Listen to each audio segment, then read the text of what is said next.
باہر کے کھانے سے جسم پر ہونے والے اثرات۔ بچوں کو باہر کے کھانے کی عادت ہوتی ہے اور جانتے بوجھتے ہم ہی وہ عادت ڈالتے ہیں۔ والدین کو اس بات پر نظر رکھنی چاہیے کہ ان کا بچہ کیا کھا رہا ہے اور اسے کیا نہیں کھانا چاہیے۔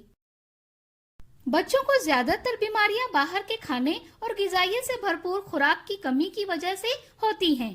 باہر کا کھانا صحت کے لیے اچھا نہیں ہوتا ہے کیونکہ کھانا بناتے وقت صفائی کا خیال نہیں رکھا جاتا ہے۔ یہ بھی ممکن ہے کہ کھانا تازہ نہ ہو۔ باہر کا کھانا بہت سے مسائل کا سبب بن سکتا ہے، جیسے دست یا نظام انہضام میں انفیکشن، موٹاپا، دل کی بیماری، ذیابیطس وغیرہ۔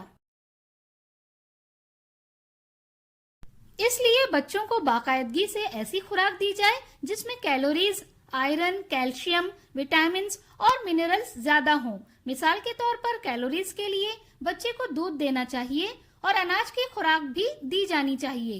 دالیں، پھلیاں، اخوا نکلی ہوئی دالیں، بروکلی اور بند گوبھی آئرن کے بہترین ذرائع ہیں۔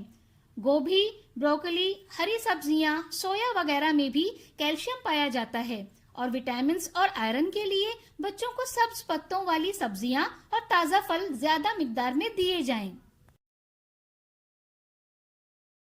امید ہے کہ آپ کو اس ویڈیو میں دی گئی معلومات پسند آئی ہوگی اور ویڈیو میں دی گئی معلومات آپ نے سمجھی ہوگی۔